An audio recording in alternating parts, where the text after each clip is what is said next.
What's up, everybody? Welcome to Cornhole Geartalk, presented by West Georgia Cornhole and Titan Bags. I'm your host, Ben. I'm with my co-host, Josh. Howdy, howdy. I did Josh first. I know. And Kendall. What's going on, everyone? Man, I'm throwing you guys for a loop today. I know. We've made it through the full cycle. I don't know what else we could change. Yeah, what'd you guys think about that I guess we could new sit intro? differently next time. Spoilers. Whoops. What? What'd you guys think about that new intro? That was good. It was pretty good. nice. Yeah, I enjoyed it. Yeah, our very own Josh made that intro. Yep. It was pretty good. If you liked it, show him some love. Yeah. Tell him you liked it. That's pretty good. Yeah, in the comments. Let me know if you liked it. And for those of you that are listening, I mean, sorry. You're missing That is out, true, really. yeah. You really are. It was a beautiful piece of art. Mm. Yeah. Well, what are we talking about today? Talking about cornhole tournaments, man. Yeah. What's the deal with cornhole tournaments these days? I feel like really that's kind of becoming I don't know if it's a bad thing now that I'm about to say this. I feel like that's kind of becoming the foundation of cornhole at this point is exclusively the competitive scene. Yeah. I feel like just casually throwing some bags isn't as normal now. I feel like it's always like if you know friends who are playing cornhole for the weekend or whatever, it's always like, oh yeah, we're doing a blind draw this weekend or we're doing something. And I don't know, I feel like tournaments are just kind of the new fundamental way to play cornhole. Yeah, I feel like there's levels to it. Like, once I started getting more into it, I hardly ever just play casual anymore. Yeah. Apart from here at work and whenever we're practicing or anything. But if I'm playing outside of the shop, 98% of the time it's competitive. Mm-hmm. Well, it's like you want it to be competitive. Oh, yeah, it's for like sure. If you've gotten into that, going back to just a casual game with somebody, it's kind of like, ew, gross. Yeah, I mean, I guess I don't know people who are just like, you want to play a casual game of baseball after work? Like, there's generally there's a reason behind doing it. So, I mean, it makes sense. Yeah, that is true. I mean, once you get to a certain level, it is, you get to where you're confident. You want to make some money. So, just adds a little icing on the cake, I think. Mm-hmm. Man, here's just a quick little news update. So I was watching the Braves game. Shout out to the Braves. Go Braves. It's been awesome lately. But there was a commercial. I can't remember exactly who it was for. I want to say that it was like USAA Insurance or something. Mm-hmm. And they had cornhole in the background. Ooh. Mm. And it was the most chaotic cornhole thing that I've ever seen in my life because you had two people on each end of the lane, which, by the way, I mean, it was only like 12 feet apart. Oh, Nice. yeah, to that's begin normally, with. Right. But what made it even more frustrating as I was watching this ad is that both ends were just throwing at the same time. Oh, my no. goodness. I'm like, do you guys even know what's going on here? I had to, one of my friends was running a tournament. He needed me to host it for him. And I was hosting it for this business that was having a team building activity. And I thought it was going to be all adults. That was not the case. And so they just gave us all the team names and we just randomized it. And unfortunately, in the first round, we had two teams get matched up together that nobody was over the age of 12. Mm. Nice. Nobody knew what they were doing. And obviously, I don't know who is who, amongst names of these kids. And so I didn't notice that was the case. And then I realized that they had no idea what they were doing either. And just in the corner with these people just throwing completely out of turn, just at the same time, it was just chaos. You hate to see it. Yeah. Yeah, I run a tournament every year for Obden's Club, local here, and we do a high school division. Well, now they've gotten a little more competitive, so they kind of know what's going on. But that first year, you were there the first year. That first year was chaos. Yeah, that was a little rough. God, let me tell you something. When you go from playing amongst, running and organizing tournaments amongst people who play all the time, and then, just a family friend or somebody's like, hey, we're having a school thing or church thing or whatever, and we want you to help us run a cornhole tournament. It's like you go and then you forget so many things that people just inherently know in the cornhole scene. Yep. It happened recently. Somebody asked me if I wanted to run a cornhole tournament for my church. I actually ended up saying, no, I kind of want to just be at the event and hang out and have a good time. And it was so bizarre just watching so many things people doing out there that I'm like, oh, yeah, you guys don't know about Yeah, that they rule. don't know. Yeah. See people standing behind the boards instead of beside them. I feel like that's one of the biggest things you see at lower level tournaments. Well, the biggest one, I would see people just throwing out a turn. Yeah. And the bust rule came up a lot. Oh, yeah. Mhm. Yeah. I was just like, no. I stepped in. I'm like, please don't do the bus rule, It's not it. especially with the caliber of throwing we have going on here today. Yeah. Yeah. Which Be some I very did long play in that games. tournament, and I lost my first game, and it was Nice. single elimination too. Oh my god. Nice. Yeah, I played with my son, so That happens. So, Should have been so mini you threw. bags. What? So it was your fault y'all lost. it was. It Yeah. definitely was my fault. Yeah, I believe it.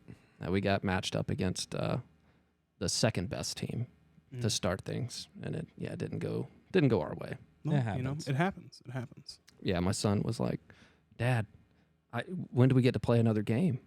I was like, "We don't. We get to go home. we get to go home." He's like, "What?" I'm like, "Welcome to cornhole tournaments." Yeah. Yeah, we didn't win, and we don't get to keep playing. Mm-mm. He was I feel like it's a pretty good segue into kind of the next point of like the expectations that you have for tournaments. I feel like nowadays pulling up to tournaments, one, there's kind of a gap between like ACL event type, tournaments, obviously, that a lot of us aren't participating in. But then even just your local venue tournaments still are held to a similar standard, I would say, like expectations. And I feel like how common is single elimination now? I feel like it cannot be. Yeah, we it's kind of cool too. Like different places you see, even at a local level, like us in here at the Hideaway, we're pretty cut and dry. Like this is what we've got going on. 7:00, we're starting, and everybody's just it's pretty seamless. We've got people in here who are very well experienced with tournaments, super seamless, and it's nice. Well, we went out of town last week, and that was the first time I played out of town, and since I've like seriously been playing, and it was a lot different. It was kind of like I wouldn't say a shock, but it was very cool to see the side of this specific group. They were great guys, really enjoyed playing with them, but they're really just getting started big. And so we get there and we're talking, just hanging out. Next thing I know, it's like 45 minutes when we were supposed to start, and they're like, "Yeah, we're waiting on one more guy." Well, they start waiting on the one guy, and then he shows up. He brought a buddy, so then they have to redo the bracket, and then it was like hour and a half for probably about an hour before we actually started. Yep. And it was definitely different, but it was cool seeing like the beginning stages of stuff. Okay, you're a perfect case study for this. So, what were your expectations going into that tournament, and then what was so different? The biggest thing, I mean, I didn't really.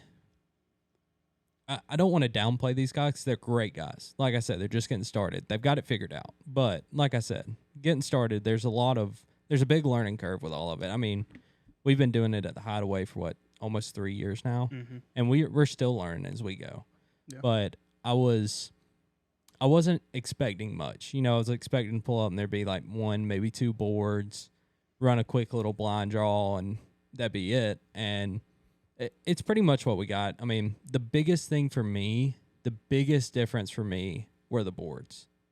We're spoiled in here. We got X Factors and super, super high ceilings. Never knew how thankful I was for those high ceilings. But these boards, they were just super fast. Even in there in the Hideaway, we get all those people in there, and those boards slow down a lot, which is what I like. And we got in there, and I was sliding prowlers off the back, trying my hardest to keep them on the board and sliding them off the back. And that was the biggest difference for me. Was it indoor or outdoor? It was indoor. Okay. But it was like 10-foot ceiling, so I couldn't put any loft on my bag. Ooh.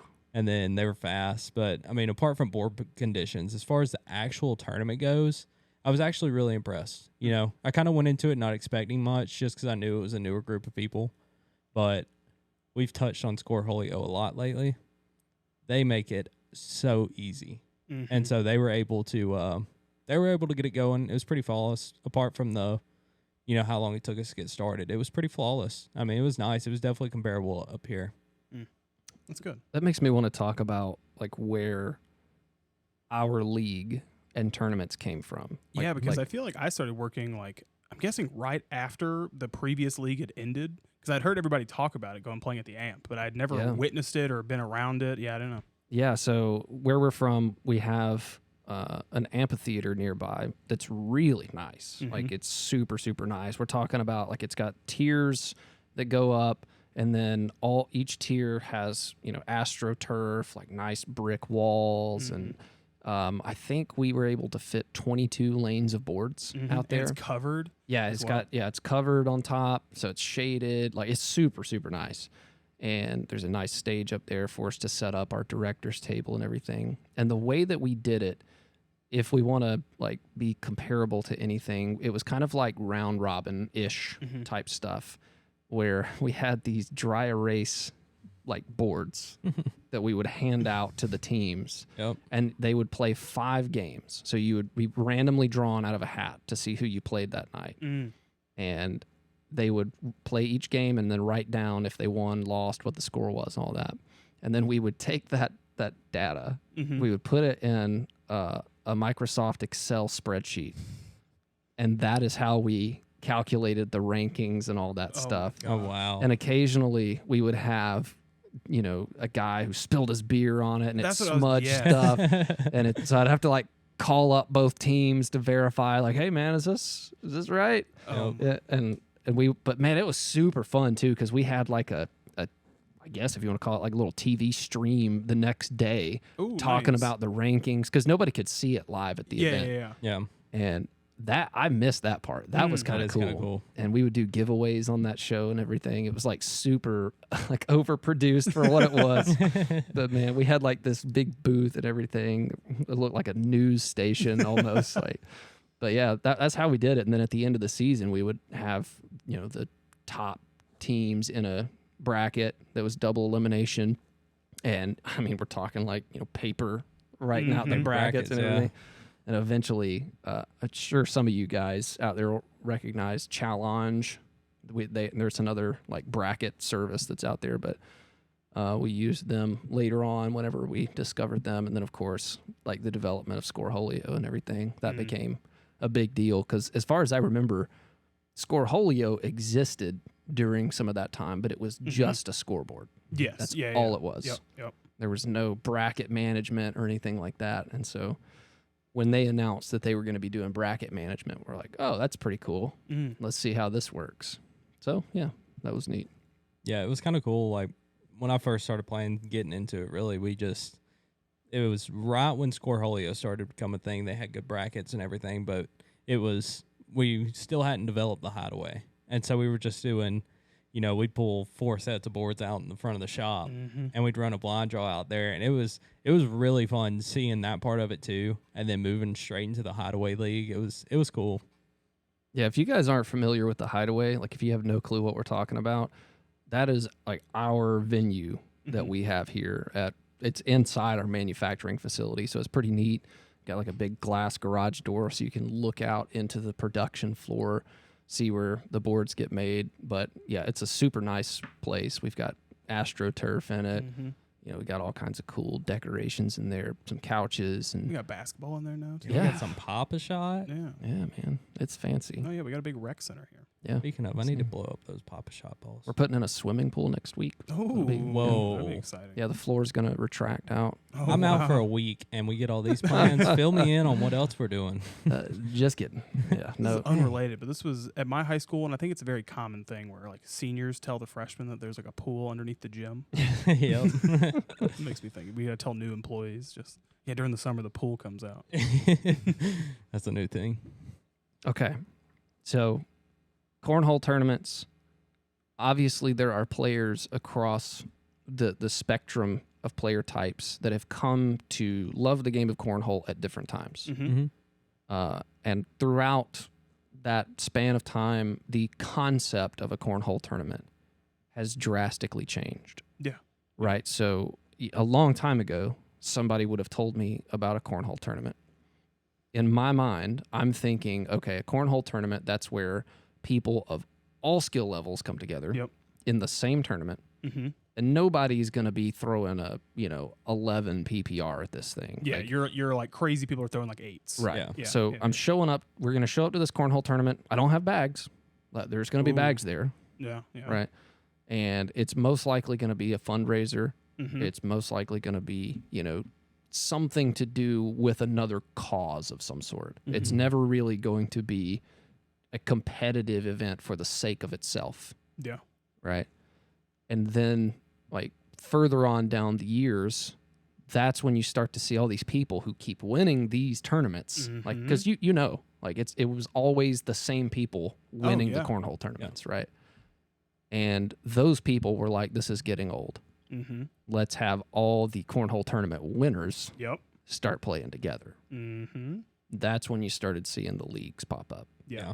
That's when you started seeing those kind of blind draws start to happen. And it, you know, progressed with, you know, the sport itself. So like the ACL, the ACO, and all of those things.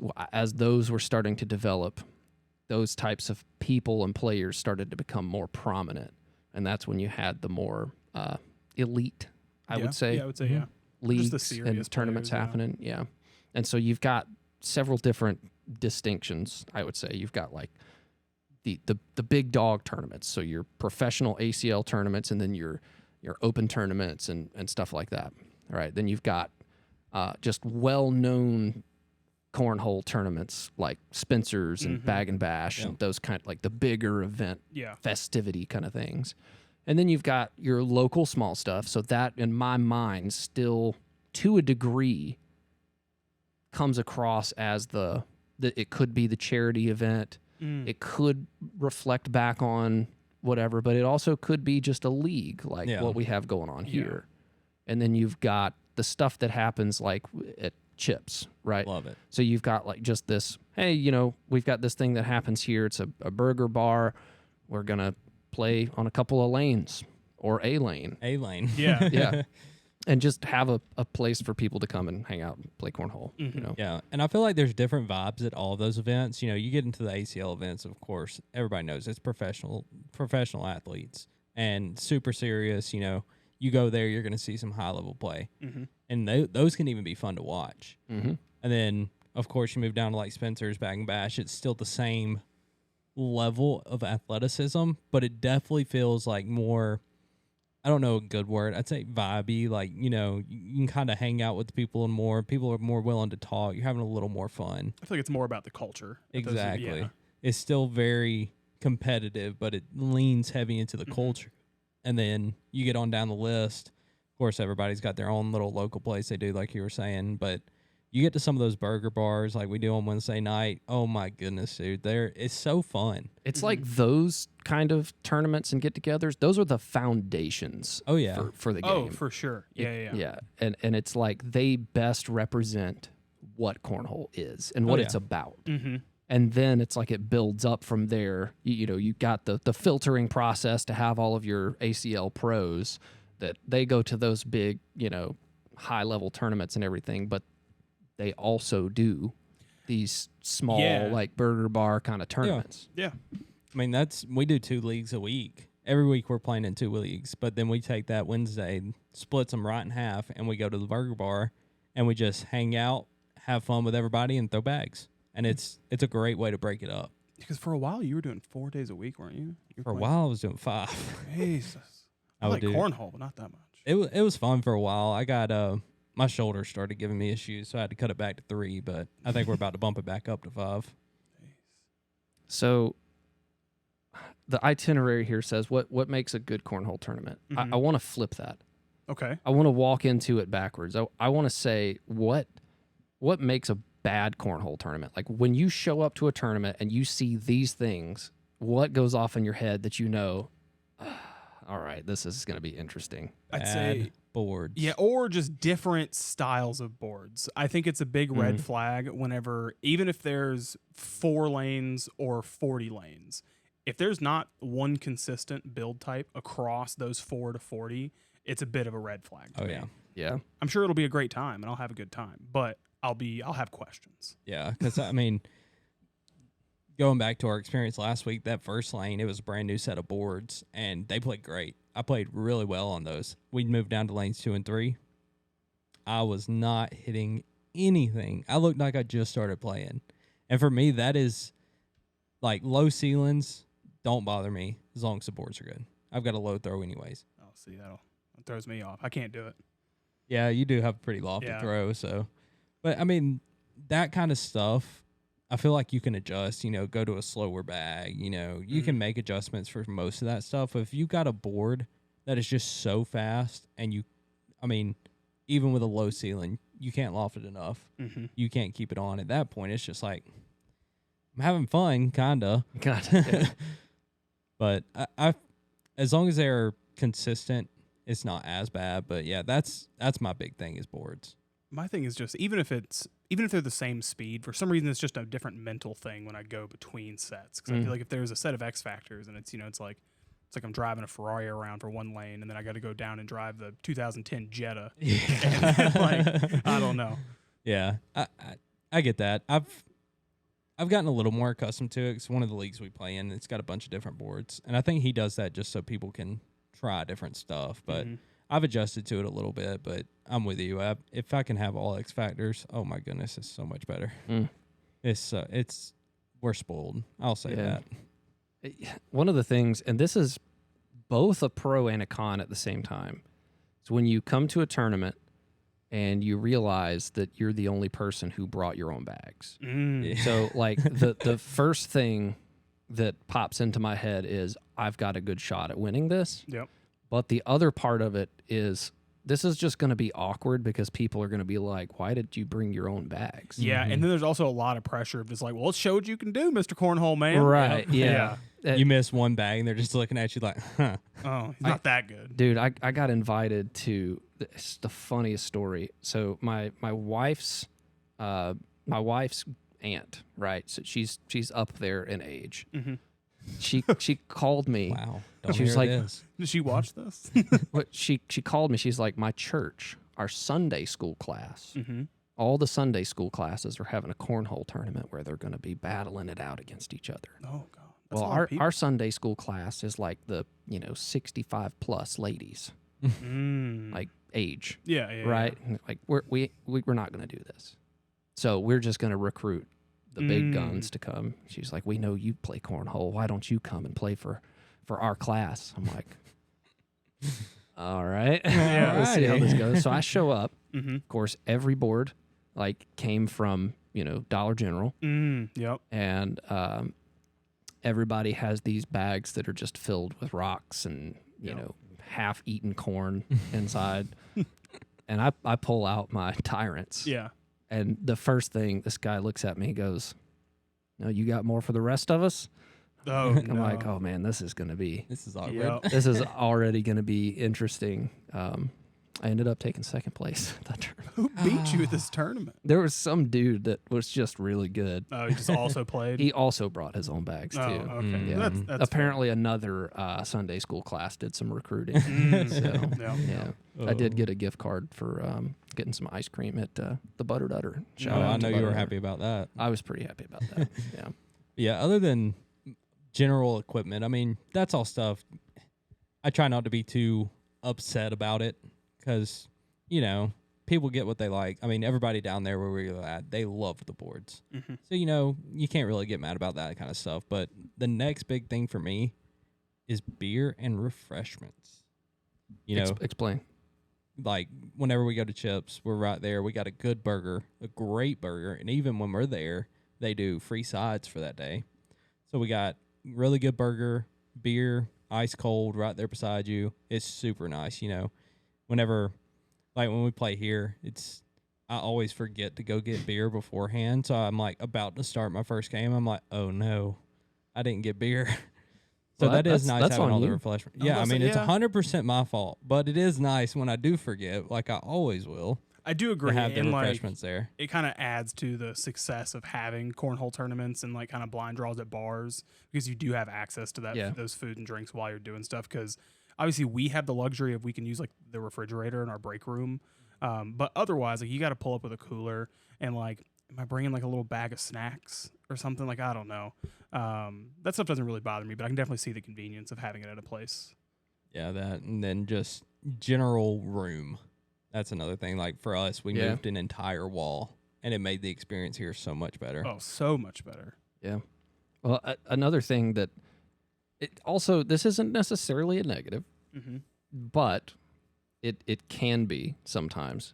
So when you walk up to register at a tournament and the brackets are just on a piece of paper. That's Like that one, it's like, well, for one, this is going to take a while. Mm-hmm. And number two, there's going to be some kind of problem. at some point. It just seems to always happen. As much as I am with you, and I would prefer to obviously not have to do that. I feel like I'm still at the point to where, like, if you were to ask me, like, hey, do you want to throw in this cornhole tournament on Saturday in downtown Billerica or whatever, I'm assuming I'm about to have to walk up to a picnic table with a sheet over it, and somebody's gonna have a sheet of paper, and I got to put my name down. Right. I feel like I'm still under the assumption that's how it's gonna be ran. Yeah, and that's fine. Like, I'm not saying that that's a negative thing, because most of the people that are doing that, they're not involved in the cornhole community. Yeah. And it just, as somebody coming from, a high level cornhole experience where it's part of my life, going to one of those and seeing that, it's just kind of like, well, this is what kind of cornhole tournament this is. Yeah. Hot take, I feel the same way about tablets. What do you mean? I prefer having tablets at events. I know the whole player scoring thing is becoming super normal, and everybody's okay with it.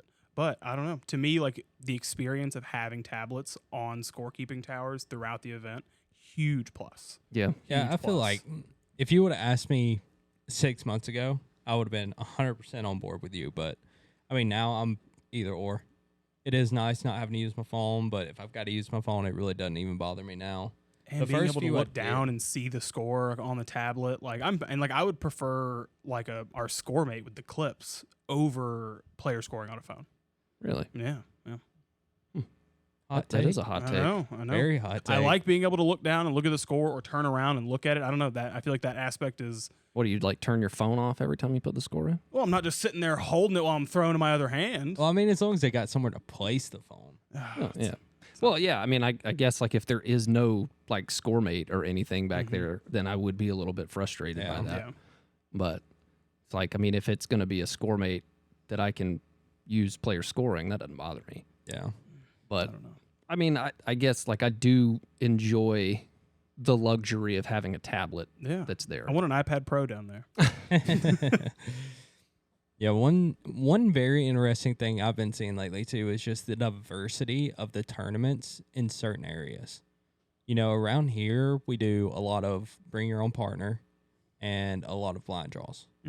We've recently started up a co-ed league, which I've been absolutely loving. And then every once in a while we'll do singles. But you go to other areas, this is what we were finding last week. You go down to Florida and it's like all switch Holios. Really? That's all we could find. We had that one blind draw. Other than that, all switch Holios.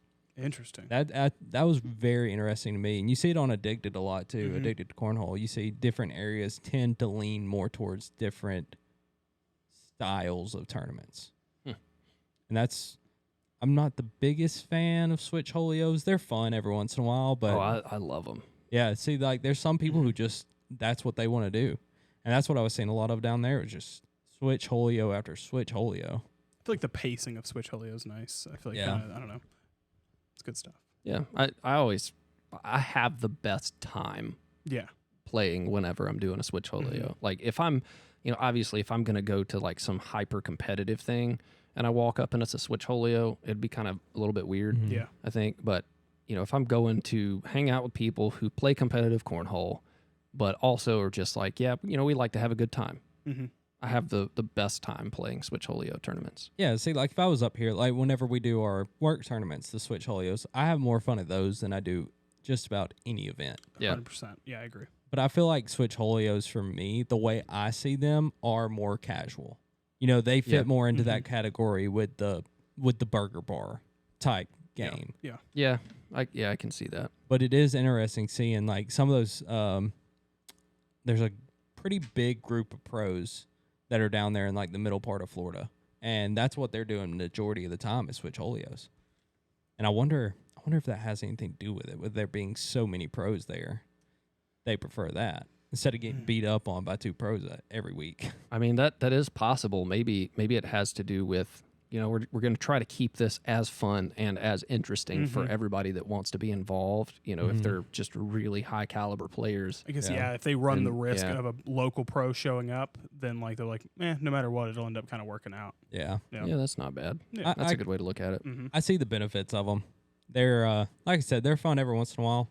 I think if we did more of them, I would be able to have a better opinion. But Just the few I've played in, they've been fun, but I prefer the blind draw or bring your own partner. Just go in there. At least a blind draw, I just expect to be disappointed. I like singles tournaments. I feel like I'm one of the few people. I really like singles. I enjoy singles. I like singles a lot. Yeah, I throw my best playing singles for sure. Yeah, I feel like it's just a true display of where you are, you know? Yeah, for sure. It's like I'm just going to play by myself, see how my individual focus can be playing against people. Yeah. The highest PPR I have thrown in a tournament this year was singles. I was throwing high 9, almost a 10. I had one bad game in the end that dropped me below a 10, but that was literally the best I played was in singles. We need to get a good singles league started, maybe on a Monday or a Friday or something. I'd play in that. You know, fun. Speaking of like playing in local things versus others, so there have been a few occasions where somebody will show up just because our event is posted on Scoreholio. Like somebody who's just from out of town, passing through, that kind of deal. They'll show up to our league. And there's always this like interesting moment where you try to prejudge the person. Like how much they play. Right. Like what is your skill level based off of how you look and how you act and what kind of questions you ask. I feel like I already have some assumptions. If they're like tournament hunting on Scoreholio, right, I'm immediately assuming they're at least bringing their own bags. Like they're at least, I don't know. Yeah. I mean, I was probably that guy. I walked in last week. Everybody was just like, who is this guy? Eyed me up and down. How did you do? Terrible. Whenever we were on the fast lanes, I couldn't do anything. I'll be blunt. I wanted to throw prowlers, but the guy didn't want to throw something that slow. So I tried venoms, and they were still slow, but they were not slow enough for me. I did okay. The only person we lost to is the guy who won. It was Ghost. We only lost to the Ghost. He wound up winning, so I wasn't too upset about it. So I mean, you didn't do terrible in the sense that you lost everything. I mean, it was pretty bad. But you made it to like up in the bracket, right? We lost our first one to the Ghost, won our first one in the losers, had to play Ghost again, lost him. Oh, so there were like 3 teams? There was 6 teams. Oh. No. Oh, I was envisioning at least 12 teams, 16 teams somewhere. It wasn't there. very many people. Oh, okay. I don't know. This is all going to turn into just you and Haley playing. Yeah, we went to a blind draw, and yeah, it was just me and my girlfriend playing another couple from St. Petersburg, Florida. You know what's funny? Our game in the losers bracket, I had to play against Haley, and my partner had to play against his wife. Oh man, that's good. I felt so bad beating Haley. Whooped me. She put like 12 on me. Yeah, it was rough. You're gonna have to call the police for domestic violence. Your girlfriend's beating you. Chill. Oh man. What about live stream coverage for tournaments? Man, I have a lot of feelings about this. Yeah? What are your feelings on that? I really wished, especially for the high-level tournaments, so stuff like, ACL, that there was something that could be coded and put together, maybe something for the professional players app, that each game they could go live and have on their score mate or whatever it is, the little score tower things, where you could see a game, click on it, and watch it.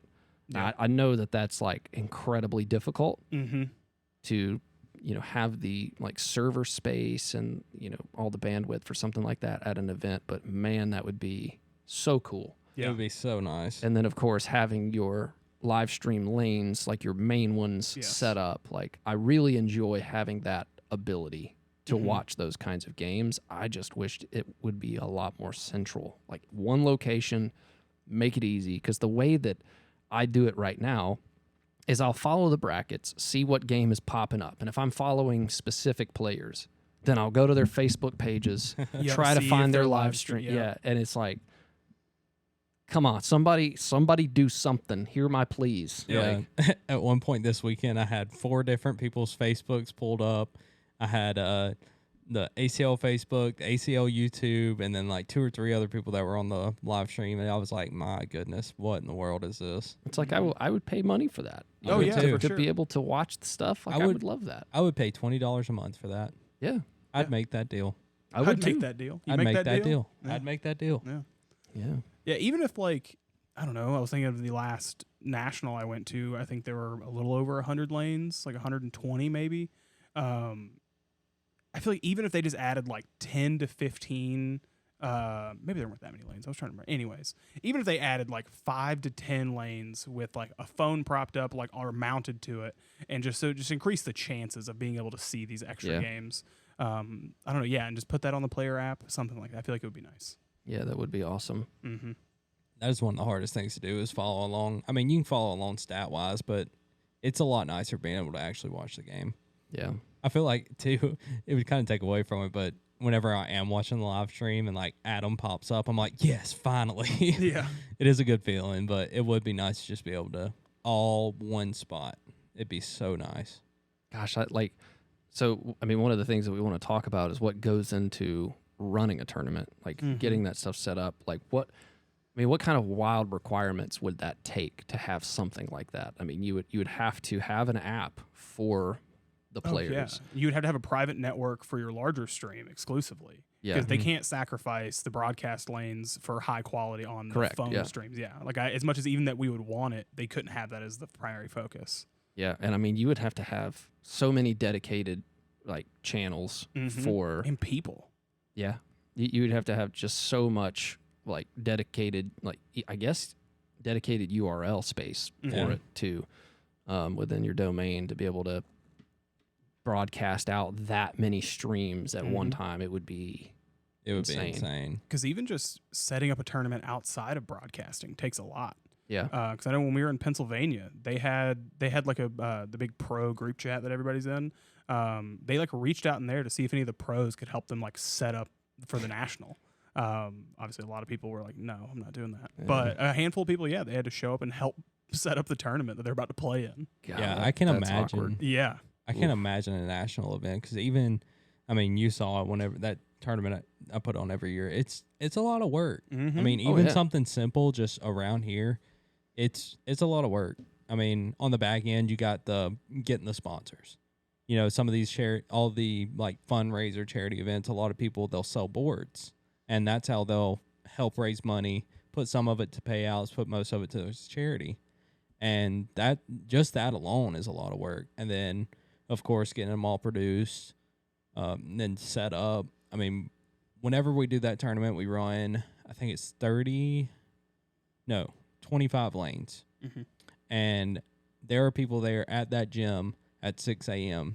getting everything ready so that by the time I get there at 8, I can just solely focus on all the back end stuff, getting the bracket set up, getting people signed in. And it's a lot. I can't imagine at a national level with that many boards. And they got 3 live stream lanes now? Oh, yeah. I mean, they have massive trucks that they just drive from event to event.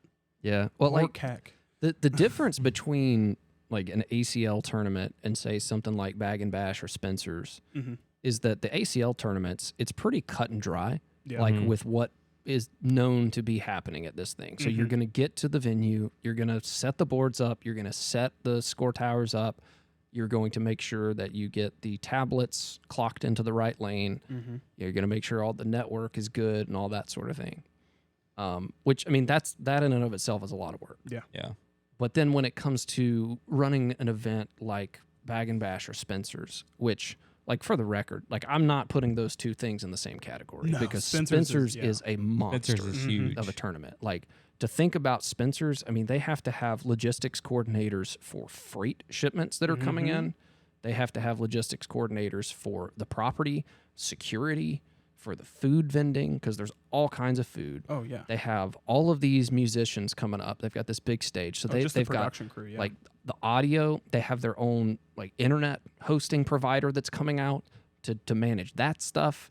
And then, of course, the ACL has gotten involved. So, like, coordinating how the tournament works in conjunction with the ACL. I mean, that is a monstrosity. And it's like, I think about all of the planning that we did for Bag and Bash. Oh, yeah. And then to think about how much larger Spencer's is. Oh, yeah. It is astronomical because, I mean, we started meeting to plan for Bag and Bash right before Christmas. And then we started having, regular meetings after the turn of the year, all the way up until Memorial Day weekend. Mm-hmm. Yeah, and I mean just that part of it. They we got out there the day before. It took an entire day to get set up, but the back end stuff, like you were saying, that's months of just meetings and just figuring out like what are we going to do for this? How are we going to do this? And I mean, it's just if you're not doing it every single weekend like the ACL is, it's a lot to prepare for. Oh Yeah, yeah, it is. And we had the convenience of we all work together. Right. I can't imagine 10 other companies all trying to work together, find the time. There's a lot that goes into it. Yeah, so cut your tournament hosts a little bit of slack, Unless they don't have tablets. Or X Factors. Yeah. because man, there is a lot of work that, Oh, that goes into it. Like it's a tough business to get rolling, and every year that we do a big tournament, we think like, oh, we could do this better. We could overcome that. We figure out new things about planning. I mean, we did a venue change this year, and that in and of itself was a huge hurdle to get over because we grossly underestimated like the setup time and all of that stuff. So just a lot of different challenges to overcome. Mm-hmm. Which, granted, I would say the overall feedback for all that work we put in was good. Oh, You yeah. know, there was- Yeah.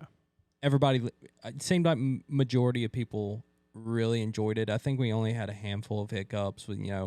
We had some points where we were, holding a couple games, trying to get them over on the broadcast, help the sponsors out, everything. A little frustration there, but other than that, I think it went insanely smooth. Yeah. And I feel like that's one of those things too where That's part of the sport. well, Yeah. it's kind of like how we mentioned earlier that, tournaments like Bag and Bash I think are a lot more like for the culture of cornhole. Like it's as much as it's, Right. super competitive and there's a lot of money being handed out. But it's still ultimately it's giving back to the cornhole community that allows us to do what we get to do here. Correct.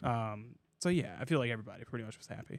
Yeah. I mean, yeah, you're right. I mean, it's even though we are putting on a big show and making sure that everybody's having a good time when we may be stressed to our teeth. Yeah.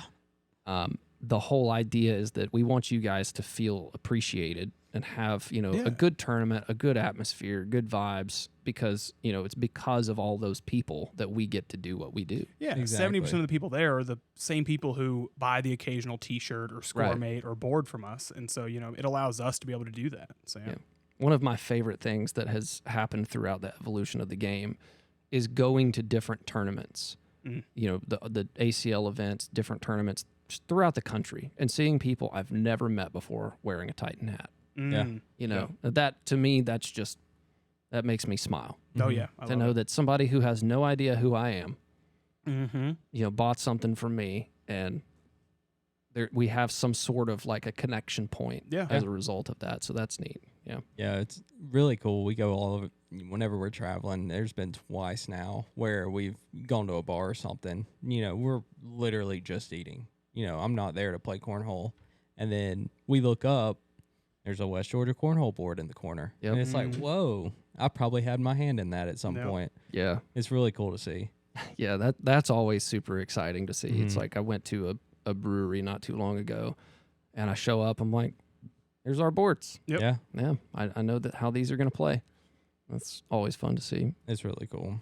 So what about payouts? This is always a big pain point for a lot of people. I think payouts ultimately kind of, I guess it depends on the tier level of the tournament. I feel like if it's meant to be super hyper competitive and that's it, then generally I feel like you consolidate a lot of the money into 3 spaces or 4 spaces and then that's it.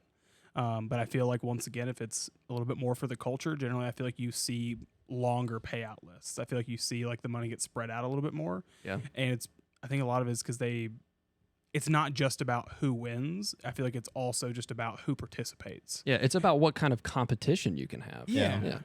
I feel like the payouts, they definitely grow with the sport. Cornhole's still a super young sport, and you see it a lot of people complaining about payouts. And it's either, oh, you either paid third, you only played third, or it's, man, we didn't make anything. Well, I mean, at this point, I mean, there's definitely money in the game, but like I said, it's still super young. And you kind of get one or the other. I feel like you're either going to pay out 5 spots and first place is going to make $100, split $100, or you pay out 3 spots and first place is going to split 300. I mean, it's catch-22. People want the best of both worlds, but I think it's just a little too young of a sport right now to really get there. I have absolutely no understanding of the interworkings of the ACL at all. But I hear people complaining about the payouts and the ACL and this and that. And the first thing that always pops into my mind is, you guys have no idea what it takes to run that league. Oh, It's yeah. insane. And it's like all of the costs that are involved in giving you the platform to do this in the first place.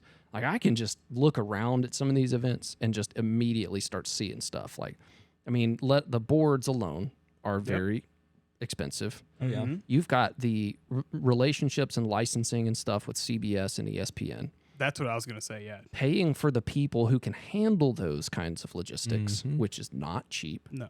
You've got people who are directors running the things. Like, you got to pay for Josh Keck. You've got to pay for the software engineers that are also not cheap. No. That help develop the application and all of that stuff that currently go on. Just all these things behind the scenes that it's like, yes, there are professional cornhole players and there's some that are making good money and stuff doing that. But all of those other check boxes have to be ticked first, or you're going to have something like Major League Cornhole. Yeah, exactly. Yeah. I wasn't going to say it, but you did. So Well, and I feel like a lot of people don't know, but most companies, especially new companies, I don't want to call the ACL new, but it's compared to some huge organizations, it's still kind of new. And within the first decade of a business, generally you're spending half your profits on marketing. Yeah. Like advertising and I feel like a lot of people don't think about the fact that my grandparents or people who I don't even know, they're being exposed to the ACL and stuff like that without even knowing it. And that's a lot of where your money's going. And then also, I guess I don't know the evidence behind this, but there's also, they got to be able to take some money and reinvest it back into themselves for next year. 100%. You can't just pay everybody and then break even. And even if it's, people have jobs and they're meant to profit a little bit of money from owning something like that, but still next year they want to do it better. Right. So, yeah. Exactly. And it's one of those things. It's like, be patient. Yeah. Like, that's all it is patience. Continue to give that support and enjoy the sport, but be patient too. Like, it's going to keep growing if you be quiet. Yeah. And that I compare this sport a lot to fishing. I do a lot of fishing, and professional fishing's been around since the 60s or 70s. Don't quote me on that, but legitimately until 2016. People have been fishing for a lot longer than that. Well, the professional fishing was invented in the 60s. I'm talking about the professional leagues like Bassmaster and Bassmaster. Waters were a peaceful land before that. But they were still paying tons of money in entry fees. I mean, they're looking at $10,000 to $20,000 just to do it. And then, of course, a lot of that was reflected throughout you win a tournament, you win some good money. But it wasn't until, a handful of years ago to where they're not paying anything to do their job. They were legitimately paying $20,000 just to go do their job and hope they make money. And that was they've been around for 50 plus years. And, now it's, you don't pay anything. You make it, you're fishing for free, but you win a tournament, you're making $100,000. Yeah, and that's one of the difficult things with an early sport too, because you've got all of these ACL pros who are spending so much in travel expenses, like flights, hotel rooms, all this stuff to go to these tournaments and show up, and I may not win, and so that's why I think we're going to see a revolving door of players at least for a while. Absolutely. Yeah. And a lot of it has to do with sponsors as well. It's a young right. Yeah. I mean, of course, young sport, we'll say it a million times today, but the older the sport gets, the more money companies are going to be making, the more money they're going to be willing to fork out to players. Therefore, you get a little bit more longevity out of those certain players.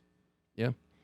And, that's one of the things that as the sport develops, that whenever a player comes into the league, they not only have to think about doing their best to win the tournament itself, but doing their best to present themselves to sponsors. Yes. And you have to win yourself over to those people in order for you to sustainably continue to do this. Mm-hmm. Yeah. Yep. And I feel like that's something that kind of flies under the radar. I think at this point in the game, you're going to be making most of your money through a sponsorship.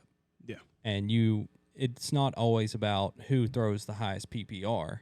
It's about who's doing what they've got to do to get those sponsorships, maintain all of that, and that's who's going to have the most visibility and exactly. who's going to win when it matters. And Exactly. and who's just marketing themselves on and off the court, a lane. Yeah. And I think at I some wanted point, to say court really bad. I felt it. I mean, I guess that works. Yeah. Yeah, whatever. I think they call it a court most of the time. But yeah, I think right now you're going to see, I think people are going to start realizing that's a big part of the game right now. Mm-hmm. And down the line, of course, that'll start to mix more with just going out there and winning. But you'll kind of start to see more of both sides as time goes. Whatever happened to the big checks? Dude, I don't That's know. what I'm saying. I tried to get big checks for Bag and Bash, but not me People want the specifically. big check. People, especially Jimmy, want the big checks. I should have just printed them. Yeah, I like the big checks yeah. We personally. used to do like a big check for every event, and it was funny because like the more professional that it got, like all of these pros are like, I don't want that because Yeah. I can't take it home. Like, yeah, Oh, we can't. what's the big deal? We can't You know? put that on the plane. I'm not gonna ship that.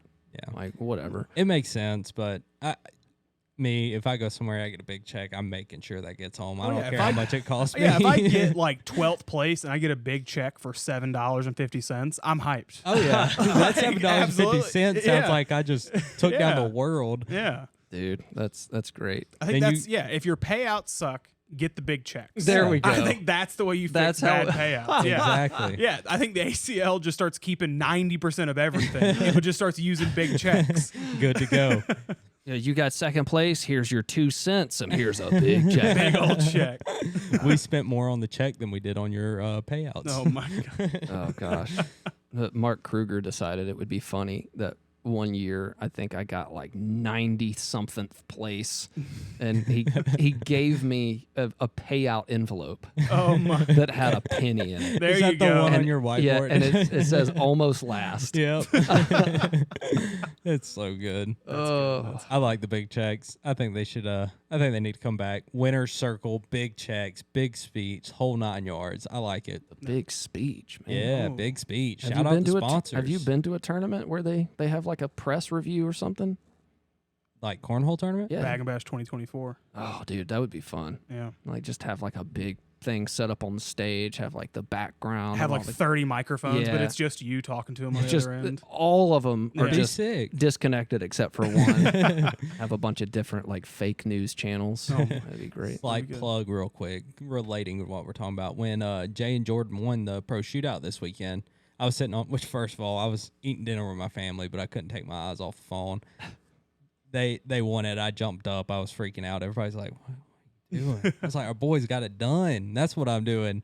And Let's I just go. kept it popped up right there. And I just kept waiting for them to interview them. And it went to a commercial. And I was like, okay, they'll interview them when we get back. And then they get back and they're like, well, that'll do it. Check out the Super Hole. I was like, what? You're not even going to let them talk? Yeah. I was very, very disappointed. That's I'm a not going to bummer. lie. That's probably another logistics thing, commercial Oh, timing. yeah. Yeah. Yeah, generally, like at an event, whenever I guess like commercials are rolling, generally like all the pros have to stop doing what they're doing. They can't like touch the bags while commercials are rolling. They have to pause, and they're just doing a bunch of other stuff. And so I'm assuming time wise, they were probably running a little thin. Yeah. Mm. Yeah. Well, big tournaments, Big tournaments, little tournaments, tournaments of all kinds. Big checks. little what- checks, all kinds of checks. What has been your favorite tournament of any kind that you've been to? I'm not gonna lie. I know it's our tournament. I had so much fun at Bag and Bash this year. Yeah. I feel like Bag and Bash this year was just insane. It was so much fun. I can't wait for Spencer's though. Yeah. This is going to be a shout out to my boy Aaron Vick. But the most fun I've ever had in a cornhole tournament was at when the I- old shop. it was here Yeah, it was at the old shop. Yeah. Yeah. We had just kind of a, throw together tournament, Mm-hmm. and boy, it got heated. Oh yeah, y'all were both lights out. Dude, it was the most fun cornhole tournament I have ever participated in. And so we did another tournament here Mm-hmm. where him and I had a very similar thing happen Yep. not too long after that. It was like right after we moved. And I mean, it was just 4-bagger after 4-bagger, and all of the like 4th bag shots were just huge drags. Oh, they were all like airmail drags. Yeah. It was insane. Man. I will say, anytime we do a company event, it does tend to be a lot of fun. Yeah. Reigning Christmas champs right here. I'm always a quick 0-2 in company events. Dude, every time. Not Here is surprised. the interesting thing I just thought about. Most of the time, I don't enjoy cornhole tournaments because I'm involved in the logistics of it, Yeah. Mhm. Yeah. and there's just so much pressure, Mm-hmm. and so it's like I just need to go to some where I'm not involved, Yes. Yeah. and just enjoy it and play in it and have a good time. Yeah. That was my thing with Bag and Bash. I was kind of, I don't know. Of course, I was still glad to be there, excited to be there, but I was kind of upset I wasn't going to be able to play since I was doing the broadcast. But I think I had just as much fun doing the broadcast if I would have been playing. I really enjoy doing that kind of stuff too. Mhm. It's fun. Yeah, it is super fun. Well, remember, I went too far that time. Code, use Geartalk for 5% off your order at westgeorgiacornhole.com or titancornholebags.com. And if you use that coupon code, it goes into our budget, and that budget helps to feed starving children, actually. Ooh. Those children are mine. But Wait, you're getting paid for this? that's going to wrap it up, everybody. Thanks for listening. Have a good one. We'll see you on the next episode.